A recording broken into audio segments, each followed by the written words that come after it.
الحمد لله وحده والصلاة والسلام على من لا نبي بعده. أعوذ بالله من الشيطان الرجيم. بسم الله الرحمن الرحيم. أم لهم شركاء شرعوا له من الدين ما لم يأذن به الله ولولا كلمة الفصل لقضي بينهم وإن الظالمين لهم عذاب أليم.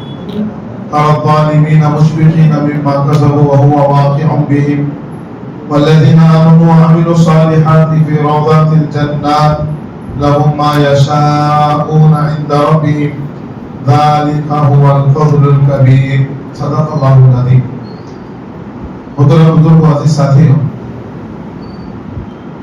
سورۃ الشورى کا تیسرا رکوع ہے جس کی کل پہلی آیت جس میں اللہ تبارک و تعالیٰ نے فرمایا جو دنیا کی کھیتی کا طالب ہوتا ہے ہم اس کو کچھ دنیا دے دیتے ہیں لیکن آخرت میں اس کو کچھ بھی حصہ نہیں، اور جو آخرت کے کھیتی کا طالب ہوتا ہے اللہ تبارک و تعالیٰ اس کی کھیتی میں اضافہ کرتے ہیں۔ آگے کی آیت میں اللہ تبارک و تعالیٰ نے کافروں سے ایک سوال فرمایا، وہ جو اللہ تبارک و تعالیٰ کو چھوڑ کر دوسروں کی عبادت کر رہے ہیں جس کے اللہ نے اجازت نہیں دی ہے، کیا اس دین کی ان غیروں کی عبادت کرنے کے سلسلے میں کوئی دین ان کے خداؤں نے ایسا نازل کیا ہے؟ ام لہم شرکاء، کیا ان کے لیے ان کے شرکاء شرعوا لہم من الدین، کیا کوئی ایسا دین مشروع کیے ہیں، ایسا دین ان کو دیے ہیں ما لم یأذن بہ اللہ، وہ چیزیں مشروع کر دی ہیں جن کے اللہ نے اجازت نہیں دی۔ ظاہر سی بات ہے دین جو دینے والے ہیں اللہ تبارک و تعالیٰ، تو اللہ کے علاوہ دوسرا کوئی دین مشروع نہیں کر سکتا، تو ان کے غیروں نے جو دین ان کو دیا ہے وہ بالکل غلط ہے۔ وَلَوْلَا كَلِمَةُ الْفَصْلِ لَقُضِيَ بَيْنَهُمْ، اگر ان کے لیے کوئی ایک وقت متعین نہ ہوتا، فیصلہ کل قیامت کے دن کا طے نہیں ہوتا، تو اللہ تبارک و تعالیٰ دنیا ہی کے اندر ان کو عذاب دے دیتے۔ وَإِنَّ الظَّالِمِينَ لَهُمْ عَذَابٌ أَلِيمٌ، اور بے شک ظالموں کے لیے دردناک عذاب۔ تَرَى الظَّالِمِينَ مُشْفِقِينَ مِمَّا كَسَبُوا وَهُوَ وَاقِعٌ بِهِمْ، کل قیامت کے دن آپ دیکھیں گے ظالم لوگ، فاسق لوگ اپنے کرتوتوں سے ڈر رہے ہوں، جو کچھ انہوں نے دنیا کے اندر گناہ کیا ہے، غیر اللہ کی عبادت کی ہے، اس بات کو لے کر مشفقین خوف کر رہے ہوں گے، لیکن ان کا وہاں خوف کرنا کوئی فائدہ نہیں دے گا۔ وَهُوَ وَاقِعٌ بِهِمْ، ان پر وہ عذاب ضرور واقع ہو کر رہے گا۔ تو وہاں کا خوف، وہاں کی توبہ انسان کو کچھ نفع دینے والی نہیں۔ وَالَّذِينَ آمَنُوا وَعَمِلُوا الصَّالِحَاتِ فِي رَوْضَاتِ الْجَنَّةِ، اور جو لوگ ایمان لائے اور نیک اعمال کیے وہ بہشت کے اندر، جنت کے اندر، باغوں کے اندر ہوں۔ لَهُم مَا يَشَاءُونَ عِندَ رَبِّهِمْ، نیک اعمال کرنے والوں پر، ایمان لانے والوں کے لیے ان کے رب کے پاس وہ سب کچھ ہے جو وہ چاہیں گے۔ ذَلِكَ هُوَ الْفَضْلُ الْكَبِيرُ، اور یقین کرو یہ بہت بڑی کامیابی۔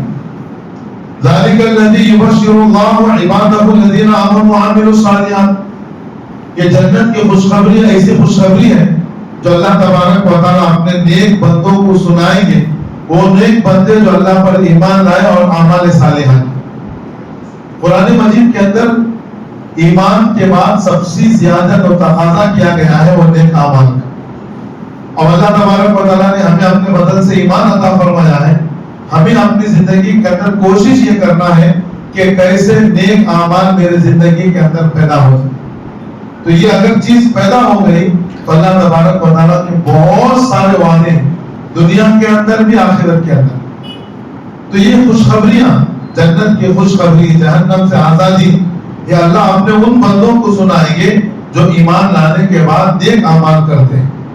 قُلْ لَا أَسْأَلُكُمْ عَلَيْهِ أَجْرًا إِلَّا الْمَوَدَّةَ فِي الْقُرْبَى، اللہ کے رسول صلی اللہ علیہ وسلم جب کفار مکہ کے پاس دعوت دین لے کر پہنچے، تبلیغ لے کر پہنچے، تو وہ کفار مکہ اللہ کے نبی صلی اللہ علیہ وسلم کے رشتہ دار تھے، ان کا اپنا خاندان، اپنا کنبہ تھا، اور جو اللہ کے نبی دعوت دے کر گئے اس دعوت پر کوئی معاوضہ نہیں پوچھتے تھے، جتنے نبی آئے ہیں دین کی محنت کی ہے وہ بے غرض ہو کر محنت کرتے، وہ اپنی دین کی دعوت پر کوئی پیسہ نہیں وصولتے تھے، کوئی معاوضہ کوئی اجرت لوگوں سے نہیں مانگتے تھے۔ تو اللہ کے نبی صلی اللہ علیہ وسلم جب دین کی دعوت لے کر کھڑے ہوئے، ان کے اپنے لوگوں نے ان کو ستایا ہے، اللہ کے نبی کو تکالیف پہنچائی گئی، بہت تکلیف۔ فرمایا تمام نبیوں کا ستانا ایک طرف، میرا ستانا ایک طرف، جتنا مجھے ستایا گیا، جتنا مجھے ڈرایا گیا ہے، اتنا اور کسی نبی کو نہیں ڈرایا گیا۔ تو اللہ تبارک و تعالیٰ کہہ رہے ہیں قل، اے نبی آپ ان سے کہیے لا اسألکم علیہ اجرا، اس دعوت پر میں تم سے کچھ اجرت تو نہیں مانگتا، اگر تم دعوت قبول نہیں کرتے، ایمان قبول نہیں کرتے، اچھی بات ہے، الا المودۃ فی القربى، کم سے کم رشتہ داری کا تو خیال کرو۔ کس کا؟ تمہاری ہماری رشتہ داری ہے، تم مجھے نبی نہیں مانتے کوئی بات نہیں، لیکن کم از کم تکلیف تو نہ پہنچاؤ، ایذا تو نہ پہنچاؤ، رشتہ داری کا خیال تو رکھو، مہمان نوازی کا خیال رکھو، جبکہ عرب کی مہمان نوازی بہت زیادہ مشہور ہے۔ تو تمہیں تو ہونا یہ چاہیے تھا کہ میرے رشتہ داری کا لحاظ رکھتے، مہمان نوازی کرتے، لیکن الٹا تو میرے دشمنوں پر تلے ہو اور مجھے تکلیف دینے پر تلے ہوئے ہو۔ وَمَن يَقْتَرِفْ حَسَنَةً نَزِدْ لَهُ فِيهَا حُسْنًا، اور جو کوئی شخص نیکی کرے گا، ایمان قبول کرے گا، اللہ تبارک و تعالیٰ ان کے اعمال میں اور اضافہ کریں گے۔ ان اللہ غفور، بے شک اللہ تبارک و تعالیٰ بڑے غفور، معاف کرنے والے، شکور اور بڑے قدردان۔ ایک بندہ ایک سبحان اللہ کہتا ہے، اس کی ایک سبحان اللہ کی بھی اللہ تبارک و تعالیٰ قدر کرتے ہیں۔ اب یقولون افترى علی اللہ کذب، اب یہ لوگ قریش مکہ کہنے لگے کہ جو قرآن تم لے کر آ رہے ہو نعوذ باللہ یہ اللہ کی کتاب نہیں ہے، بلکہ محمد نے اپنے طرف سے اس کو گڑھا، محمد نے اس کو اپنے طرف سے گڑھا۔ اگر چلو ان کے کہنے کے مطابق اللہ کی کتاب نہیں ہے، اللہ کے نبی نے اپنے طرف سے بنا کر لایا ہے، تو اللہ ضرور ناراض ہوتے، اللہ ناراض ہو جاتے تو کیا کرتے؟ اللہ تبارک و تعالیٰ اللہ کے نبی کی پکڑ کرتے۔ تو اللہ کے نبی سمجھا رہے ہیں تمہارے کہنے کے مطابق اگر میں جھوٹا ہوں، اپنے طرف سے کتاب لکھ کر لایا ہوں، تو مجھے اللہ کا عذاب کیوں نہیں آتا؟ اب یقولون افترى علی اللہ کذبا، یہ لوگ کہتے ہیں کہ تم اللہ پر جھوٹ باندھتے ہو۔ وَإِن يَشَاءِ اللَّهُ يَخْتِمْ عَلَى قَلْبِكَ، اگر اللہ تبارک و تعالیٰ چاہتے تو قرآن کے سلسلے کو ختم کر دیتے، لیکن اللہ تبارک و تعالیٰ نے برابر قرآن کا سلسلہ جاری فرمایا اور قرآن میرے اوپر اتر رہا ہے، تو ظاہر سی بات ہے اللہ مجھ سے ناراض نہیں ہے، میں جھوٹا نہیں ہوں۔ وَيَمْحُ اللَّهُ الْبَاطِلَ وَيُحِقُّ الْحَقَّ بِكَلِمَاتِهِ، اللہ تبارک و تعالیٰ تو باطل کو ختم کر کے رہیں گے اور حق کو ظاہر کریں گے۔ إِنَّهُ عَلِيمٌ بِذَاتِ الصُّدُورِ، اللہ تو وہ ہیں جو دلوں کے بھیدوں کو بھی جانتے ہیں، دل میں کیا چیز پہ چل رہی ہے اللہ تبارک و تعالیٰ اس سے خوب واقف ہے۔ وَهُوَ الَّذِي، اللہ وہ ہے، يَقْبَلُ التَّوْبَةَ عَنْ عِبَادِهِ، اپنے بندوں سے توبہ کو قبول کرتے ہیں۔ اللہ نے موقع دیا ہے، بندہ ہاتھ اٹھا کر توبہ کرے، خدا کی قسم اللہ تبارک و تعالیٰ کہیں کہ اے بندے تو میرے طرف رجوع ہونے کے اندر یقیناً دیری کر سکتا ہے، لیکن میری رحمت تیرے طرف متوجہ ہونے میں دیر نہیں کرے۔ بندہ ہاتھ اٹھائے، اللہ بڑے خوش ہوتے۔ وَهُوَ الَّذِي يَقْبَلُ التَّوْبَةَ عَنْ عِبَادِهِ، اللہ وہ ہیں جو اپنے بندوں کی توبہ کو قبول کرتے ہیں، وَيَعْفُو عَنِ السَّيِّئَاتِ، اور ان کے گناہوں کو معاف فرماتے ہیں، وَيَعْلَمُ مَا تَفْعَلُونَ، اور بندے کیا کر رہے ہیں اللہ تبارک و تعالیٰ وہ واقف ہے۔ تو لہذا توبہ کرنے میں دیر نہیں کرنا۔ انما التوبۃ علی اللہ للذین یعملون السوء بجہالۃ ثم یتوبون من قریب، بے شک توبہ ان لوگوں کے لیے ہے جو غفلت کے اندر گناہ ہو جاتا ہے، فوراً اللہ سے توبہ کرتے۔ کوئی گناہ ہو گیا تو نیکی کرو، آسان معاملہ، گناہوں کو مٹانے کا آسان معاملہ۔ ہم سے گناہ ہو جائے تو فوراً نیکی کرو، اگر ہم نے چھپ کر گناہ کیا ہے تو چھپ کر نیکی کرو، کھلم کھلا ہم نے گناہ کیا ہے تو کھلم کھلا ہم کیا کریں گے؟ نیکی کریں۔ اس لیے اللہ تبارک و تعالیٰ نے فرمایا کہ نیکیاں گناہوں کو مٹا دیتی ہیں۔ یہ آیت نازل ہوئی، حضرت صحابہ نے اللہ کے نبی سے پوچھا یا رسول اللہ ہم سے کوئی گناہ ہو جائے، اب فوراً ہم کلمہ طیبہ لا الہ الا اللہ پڑھیں تو کیا یہ پڑھنا بھی نیکی ہے؟ کیا اس سے بھی ہمارا گناہ معاف ہو سکتا ہے؟ اللہ کے نبی نے فرمایا کیوں نہیں، لا الہ الا اللہ تو سب سے بڑا عمل، سب سے بڑی نیکی۔ تو اللہ تبارک و تعالیٰ بندے کی توبہ کو قبول کرتے ہیں، اس کے گناہوں کو معاف فرماتے ہیں، وَيَعْلَمُ مَا تَفْعَلُونَ اور تم کیا کچھ کر رہے ہو اللہ اس کو خوب جانتے ہیں۔ وَيَسْتَجِيبُ الَّذِينَ آمَنُوا وَعَمِلُوا الصَّالِحَاتِ اور جو لوگ ایمان لا کر نیک کام کرتے ہیں اللہ ان کی دعاؤں کو فوراً سنتا ہے، اللہ ان کی دعائیں فوراً سنتا ہے۔ اس لیے دعاؤں کے قبول ہونے کے لیے شرائط ہے کہ اللہ تبارک و تعالیٰ کے سامنے ہم رجوع کریں، تضرع کریں، اللہ تبارک و تعالیٰ کے سامنے عاجزی و انکساری کریں، اور فرمایا دعا کے قبول ہونے کے لیے سب سے بڑا جو اثر ہے وہ حلال کمائی ہے۔ آج عام طور پر ہماری دعائیں قبول نہیں ہوتی اس لیے کہ ہماری کمائی کے اندر حرام کیا ہے۔ اللہ کے رسول نے فرمایا ایک بندہ سفر میں ہے، بدن پر کپڑے پہنے ہیں، بال بکھرے ہوئے ہیں، اور مسافر کی دعا اللہ قبول کرتے ہیں۔ مسافر جاتا ہے لمبے سفر کے اندر اللہ تبارک و تعالیٰ سے دعا مانگتا ہے، اللہ تبارک و تعالیٰ اس کی دعا پر کہتے ہیں کہ میں تیرے دعا کو کیسے قبول کروں، تیرا کھانا حرام، تیرا پینا حرام، تیرا پہننا حرام، تو دعائیں قبول ہوتی۔ وَيَسْتَجِيبُ الَّذِينَ آمَنُوا وَعَمِلُوا الصَّالِحَاتِ نیک اعمال اور ایمان ایسی چیز ہے کہ جس کے ذریعے سے بندے کی دعاؤں کو اللہ قبول کرتے ہیں۔ وَيَزِيدُهُم مِّن فَضْلِهِ اللہ اور اپنے فضل سے اضافہ کرتے ہیں، اور اللہ اپنے فضل سے اضافہ کرتے ہیں۔ وَالْكَافِرُونَ لَهُمْ عَذَابٌ شَدِيدٌ اور کافروں کے لیے تو دردناک عذاب، کافروں کے لیے دردناک عذاب۔ پھر آگے اللہ تبارک و تعالیٰ نے اسی مضمون کو ذکر فرمایا کہ روزی کون تقسیم کرتے ہیں؟ اللہ تقسیم کرتے ہیں۔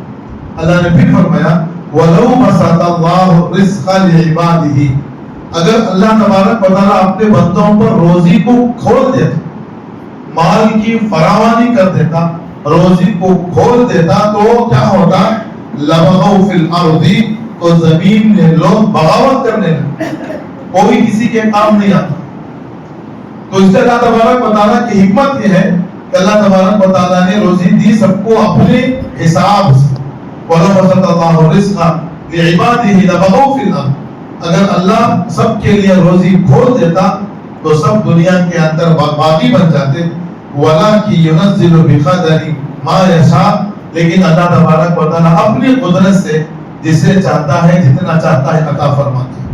إِنَّهُ بِعِبَادِهِ خَبِيرٌ بَصِيرٌ بے شک وہ اپنے بندوں سے باخبر ہے اور دیکھ رہے ہیں، کسے کتنا ملنا چاہیے، کب ملنا چاہیے، اس تمام چیزوں کا علم اللہ کے پاس ہے، اللہ باخبر ہے، تو لہذا اس کے مطابق انسان کو مال عطا فرماتے ہیں۔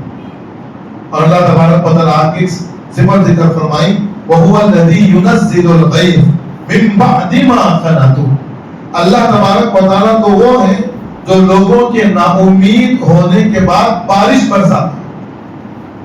نا امید ہونے کے بعد اللہ تبارک و تعالیٰ بارش برساتا ہے، تو لوگ دعا مانگتے مانگتے نا امید ہو جاتے، پھر اللہ تبارک و تعالیٰ ان کی دعاؤں کو قبول کرتا ہے۔ لیکن ہمیں اللہ تبارک و تعالیٰ سے نا امید نہیں ہو، اس لیے کہ فرمایا کہ نا امیدی کفر ہے، نا امیدی کفر ہے۔ ہمیں اللہ کی ذات سے نا امید نہیں ہونا ہے، بس یقین یہ کرنا ہے کہ میری دعا اللہ ضرور قبول کرے۔ تو اللہ تبارک و تعالیٰ وہ ہے وَهُوَ الَّذِي يُنَزِّلُ الْغَيْثَ مِن بَعْدِ مَا قَنَطُوا لوگ آسمان کی طرف دیکھ رہے ہیں، بارش نہیں ہوتی، مایوس ہو جاتے ہیں، پھر مایوس ہونے کے بعد کیا کرتے ہیں؟ اللہ تبارک و تعالیٰ آسمان سے بارش کو نازل کرتے ہیں، وَيَنْشُرُ رَحْمَتَهُ اور اپنی رحمت کو پھیلا دیتے ہیں۔ تو گرمی کتنی زیادہ، لوگ بارش کے لیے ترس رہے ہیں، یعنی اللہ تبارک و تعالیٰ کی کتنی بڑی نعمت ہے۔ اور فرمایا جو قوم زکات ادا نہیں کرتی اللہ تبارک و تعالیٰ ان پر بارش کو روک دیتی۔ جو قوم زکات ادا نہیں کرتی اللہ تبارک و تعالیٰ ان پر بارش کو روک لیتے، گناہوں کی وجہ سے اللہ تبارک و تعالیٰ بارش کو روک لیتے۔ اسی وجہ سے اللہ تبارک و تعالیٰ نے قرآن کے اندر فرمایا حضرت نوح علیہ السلام اپنے قوم سے کہہ رہے ہیں فَقُلْتُ اسْتَغْفِرُوا رَبَّكُمْ إِنَّهُ كَانَ غَفَّارًا، آپ اپنے قوم سے کہیے اللہ سے خوب استغفار کریں، خوب استغفار، اس لیے کہ اللہ تبارک و تعالیٰ بندوں کی توبہ کو بڑا قبول کرتے ہیں۔ اچھا، استغفار کا فائدہ کیا ہے؟ استغفار کثرت سے کرنے کا فائدہ یہ ہے یُرْسِلِ السَّمَاءَ عَلَيْكُمْ مِدْرَارًا، اللہ سب سے بڑی چیز آسمان سے تم پر بارش کو برسائیں۔ استغفار کی کثرت کرنے پر آسمان سے بارش، یُرْسِلِ السَّمَاءَ عَلَيْكُمْ مِدْرَارًا وَيُمْدِدُكُمْ بِأَمْوَالٍ وَبَنِينَ، اللہ مال اور بیٹوں کے ذریعے سے تمہاری مدد کرے گے، تم کو قوت دے گا، اور اللہ تبارک و تعالیٰ تمہارے باغات کو، تمہارے نہروں کو اللہ تبارک و تعالیٰ چلائے۔ تو یہ وعدے وَهُوَ الَّذِي يُنَزِّلُ الْغَيْثَ مِن بَعْدِ مَا قَنَطُوا وَيَنشُرُ رَحْمَتَهُ، اللہ تبارک و تعالیٰ نا امید ہونے کے بعد بارش کو برساتے ہیں اور اپنے رحمت کو اپنے بندوں کے درمیان پھیلا دیتے ہیں۔ وَهُوَ الْوَلِيُّ الْحَمِيدُ، اور بے شک وہی مددگار ہے اور وہی تعریف کے قابل ہے۔ تو یہ تیسرا رکوع ہے جس کے اندر اللہ تبارک و تعالیٰ نے دو مضمون اس کے اندر ذکر فرمائے۔ پہلا تو یہ ہے قیامت کے دن ظالموں کا کیا انجام ہوگا، اور دوسرا اللہ تبارک و تعالیٰ نے ایمان اور نیک اعمال کرنے والوں کو کیا وعدے ہی اللہ نے اس کا تذکرہ فرمایا۔ اللہ تبارک و تعالیٰ سے دعا ہے اللہ تبارک و تعالیٰ ہم تمام کو ایمان اور اعمال صالحہ پر مرتے دم تک جڑے رہنے کی توفیق عطا فرمائے۔ وما علینا الا البلاغ۔